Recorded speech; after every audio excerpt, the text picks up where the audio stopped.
Assalamualaikum warahmatullahi wabarakatuh. Perkenalkan, nama saya Julita Nur Alifa dari kelompok 8 dengan NIM 2301012113174 kelas peternakan A. Perkenalkan, nama saya Nisrina Intan Wibowo dengan nomor induk mahasiswa 2301211300063. Assalamualaikum warahmatullahi wabarakatuh. Perkenalkan, nama saya Awanda Salsa Awala dengan NIM 230010121120032. Assalamualaikum warahmatullahi wabarakatuh. Perkenalkan, nama saya Resti Finanur Qadiah dengan NIM 230101211200046. Hai semua, perkenalkan nama saya Asep Susanto dengan nomor induk mahasiswa 2301011200016. Halo, perkenalkan nama saya Nathanael Naratama Susilo dengan nomor induk mahasiswa 230101211200019. Baik, di sini saya akan menjelaskan tentang uji set dua pihak. Uji set adalah salah satu uji statistika yang pengujian hipotesisnya didekati dengan distribusi normal. Uji set dapat digunakan untuk menguji data dengan ukuran sampel yang besar. Menurut Alfioni 2016, uji set dua pihak digunakan apabila kedua sampel dinyatakan normal, homogen, serta jumlah sampel lebih dari 30. Pengambilan kesimpulan dilakukan berdasarkan syarat dengan Z hitungan dan Z tabel lebih dari atau kurang dari. Menurut Mustafa 2017, dalam uji Z dua pihak terima H0 jika min Z alfa per 2 kurang dari sama dengan Z hitung kurang dari sama dengan plus Z alfa per 2. Menurut Munir dan Soleha, tahun 2018, berdasarkan sampel yang diambil dari populasi, menguji dua pihak adalah sebagai berikut.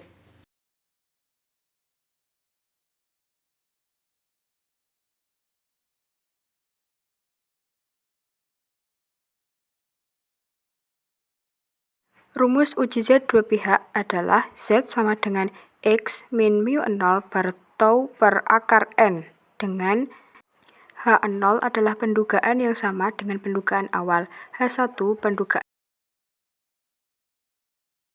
Hipotesis merupakan pernyataan penduga seseorang mengenai data yang akan diuji kebenarannya. Dalam menguji hipotesis dapat dilakukan pengujian, yaitu salah satunya dengan pengujian uji set satu arah atau satu pihak. Uji set dapat digunakan apabila standar deviasi populasi atau tau diketahui dan juga jumlah sampelnya lebih dari 30. Dari uji satu arah yaitu nilai-nilai untuk menolak H0 seluruhnya terletak pada satu arah atau ekor distribusi acuan, di mana uji ini sering disebut sebagai one tail. Uji Z memiliki prinsip yang sama seperti uji T, yang berbeda hanya dalam rumusnya. Rumus pengujian uji Z satu arah yaitu Z0 sama dengan mu1 dikurangi mu2 per tau per akar N, di mana mu1 merupakan rata-rata sampel 1, mu2 rata-rata sampel 2, tau standar deviasi atau simpangan baku, dan juga akar N merupakan akar dari banyaknya sampel.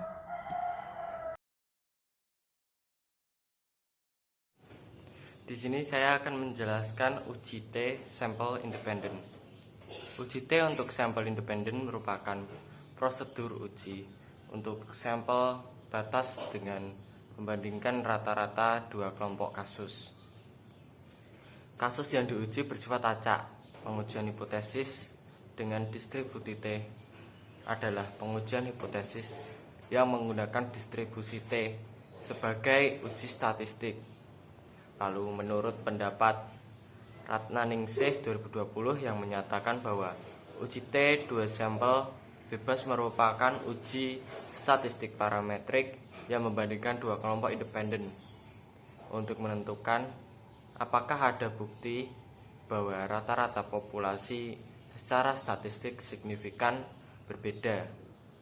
Lalu tabel penguji yang disebut tabel T-student. Kriteria data untuk uji T sampel independen. Yang pertama, data untuk dua sampel bersifat independen. Sampel acak dari distribusi normal. Lalu fungsi pengujian uji T untuk memperkirakan interval rata-rata, lalu untuk menguji hipotesis tentang rata-rata suatu sampel, untuk mengetahui batas penerimaan suatu hipotesis, untuk menguji layak tidaknya sebuah pernyataan dapat dipercaya atau tidak. Sekian, terima kasih.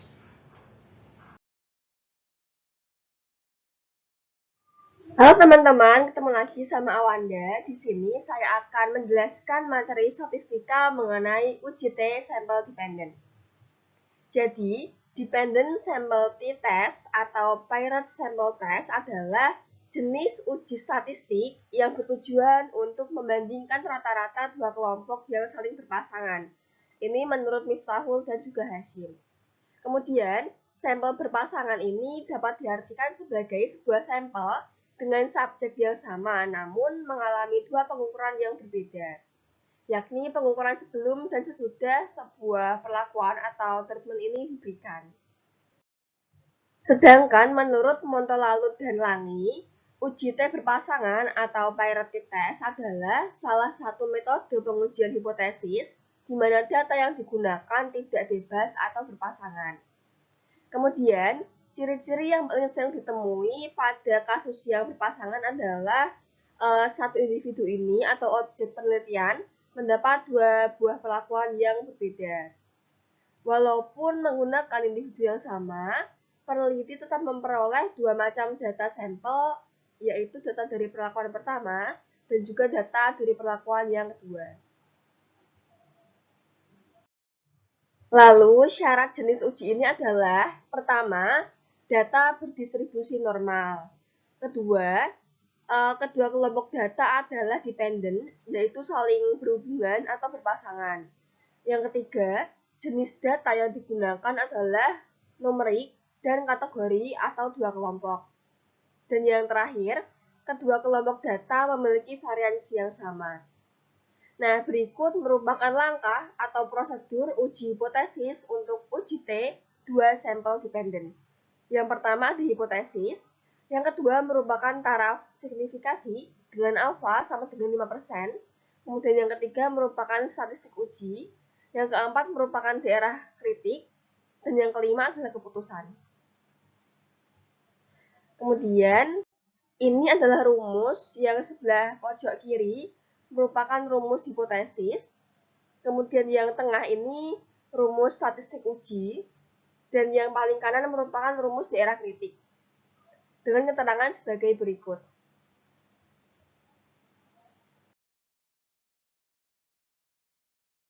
Kali ini kita akan membahas mengenai contoh soal dari tabel YET. Saya bacakan soalnya. Seorang pengusaha tahu menyatakan bahwa tahu yang diproduksinya mampu bertahan selama 7 hari dengan simpangan baku 1 hari. Untuk menguji statement yang ia sampaikan, diambillah 100 buah tahu. Setelah diuji, ternyata rata-rata tahunya mampu bertahan selama 5 hari. Pertanyaannya adalah apakah kualitas tahu yang diproduksi pabrik tersebut sesuai dengan apa yang dikatakan oleh sang pemilik. Dari soal ini dapat diketahui rata-rata sama dengan 5, MU sama dengan 7, jumlah sampel 100, simpangan baku 1, data alfa 10% atau 0,1. Langsung masukkan kepada rumus X min MU per alfa dikali akar N sama dengan 5 min 7 per 1 dikali akar 100 sama dengan min 2 dikali min 2 per 10 sama dengan min 0,2. Kepada zat tabel sama dengan setengah dikali alfa sama dengan Z setengah dikali 0,1 sama dengan Z 0,05. Nilai Z 0,05 pada tabel Z adalah 1,645.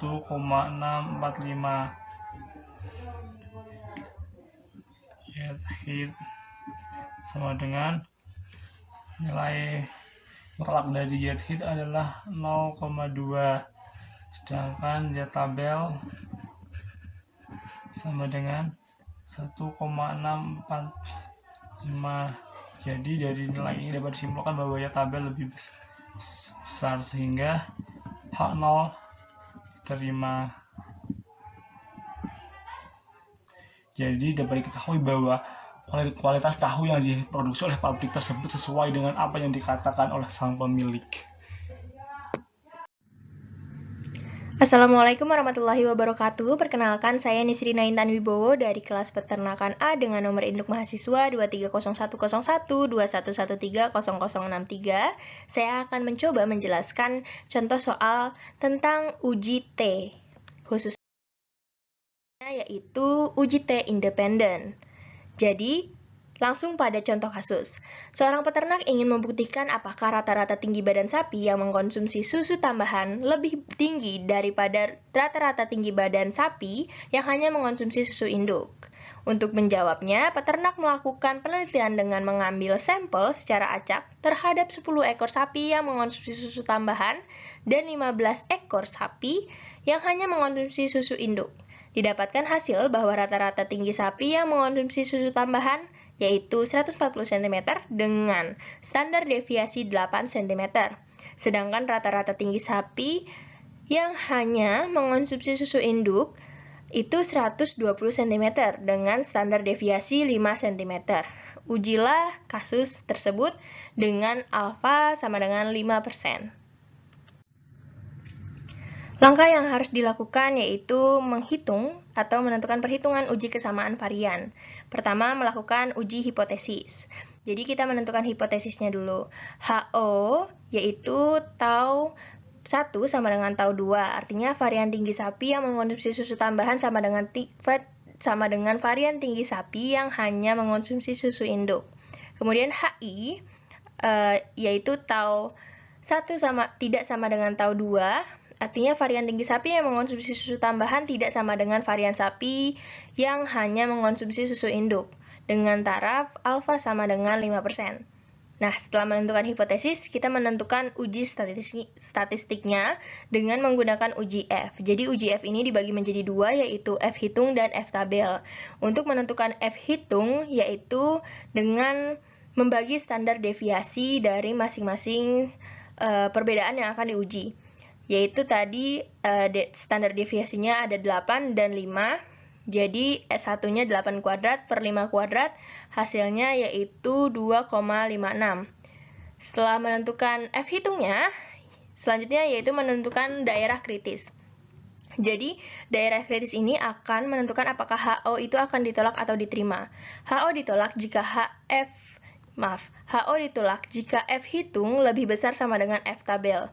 Nah, ini F hitungnya sudah ketemu 2,56. Selanjutnya yaitu mencari F tabel. F tabelnya dicari dengan cara menentukan pembilang dan penyebut. Pembilangnya itu ditentukan oleh N1 min 1, sedangkan penyebutnya ditentukan dengan N2 min 1. Jadi 10 min 1 sama dengan 9 pembilangnya, dan penyebutnya 15 dikurang 1 sama dengan 14. Nah, untuk melihatnya, menggunakan tabel, titik persentase F untuk probabilitas 0,05. Jadi ada tabel nanti yang akan menentukan. Nah, dari tabel tersebut, didapatkan F tabelnya hasilnya yaitu 2,65. Jadi keputusannya HO diterima atau tidak ditolak karena F hitungnya lebih kecil daripada F tabelnya. Nah, karena HO tadi tidak ditolak, maka yang selanjutnya yaitu melakukan uji independen dengan asumsi varian sama. Sama kayak tadi, menentukan hipotesisnya dulu, yaitu HO, nu1 sama dengan nu2, artinya rata-rata tinggi sapi yang mengonsumsi susu tambahan sama dengan rata-rata tinggi sapi yang hanya mengonsumsi susu induk. Sedangkan HI, yaitu nu1, lebih besar nu2, artinya rata-rata tinggi sapi yang mengonsumsi susu tambahan tidak sama dengan rata-rata tinggi sapi yang hanya mengonsumsi susu induk, dengan taraf alfa sama dengan 5%. Setelah menentukan hipotesis, selanjutnya itu menentukan uji statistik dengan menentukan SP dan T-nya. SP ditentukan dengan rumus N dalam kurung N1 min 1 S1 kuadrat per plus N2, maaf saya ulangi, dalam kurung N1 min 1 dikali S1 kuadrat plus N dalam kurung N2 min 1 dikali S2 kuadrat per N1 plus N2 min 2, karena diasumsikan variannya sama menggunakan rumus SP tersebut. Jadi langsung aja dimasukin angkanya, 10 min 1 dikali 8 kuadrat ditambah 15 min 1 dikali 5 kuadrat per 10 tambah 15 dikurang 2. Hasilnya ditemukan 40,3. Jadi SP-nya 40,3. Setelah menentukan SP-nya, yaitu menentukan T-nya dengan rumus X bar 1 min X bar 2 per SP akar dalam kurung 1 per N1 plus dalam kurung 1 per N2. Jadi langsung aja dimasukin tadi rata-ratanya sudah diketahui di soal, yaitu 140 dan yang satunya adalah 120. Jadi 260 dibagi SP-nya tadi 40,3. Lalu hasil dari akar ini hasilnya adalah 35,464. Jadi T-nya ditemukan 7,33. Setelah melakukan uji statistik, maka selanjutnya yaitu menentukan daerah kritis. Jadi daerah kritis ini akan menentukan apakah HO akan ditolak atau diterima. HO ditolak jika T hitung lebih besar sama dengan T tabel. Tadi T hitungnya sudah ketemu, yaitu 7,33. Sekarang yaitu mencari T tabelnya dengan rumus N total min K. N totalnya yaitu 10 tambah 15 adalah 25. K-nya yaitu banyaknya perlakuan. Jadi perlakuannya ada ditambahkan susu selain susu induk, dan yang satu hanya diberikan oleh susu dari induk. Jadi ada 2 perlakuan. Jadi dikurang 2, hasilnya 23. Nah, selanjutnya tadi alfa 5% dibagi 2, karena 2 sisi, maka 5% dibagi 2 hasilnya 0,025. Nah, cara menentukan T tabelnya ini dengan dilihat dari titik persentase distribusi T menggunakan tabel berikut. Nah, ini hasilnya kan 23. Nah, 23 ini ada di sini nih. 23. Kemudian pada alfanya 0,025, yaitu di daerah sini. Nah, jadi hasilnya yaitu 2,068. Jadi keputusannya setelah ditemukan daerah kritisnya, yaitu HO ditolak karena T hitungnya tadi 7,33 lebih besar daripada T tabelnya yang hanya 2,068. Jadi kesimpulannya, rata-rata tinggi sapi yang mengonsumsi susu tambahan tidak sama dengan rata-rata tinggi sapi yang hanya mengonsumsi susu induknya. Demikian yang bisa saya sampaikan, kurang lebihnya mohon maaf. Wabillahi taufiq wal hidayah. Wassalamualaikum warahmatullahi wabarakatuh. Terima kasih.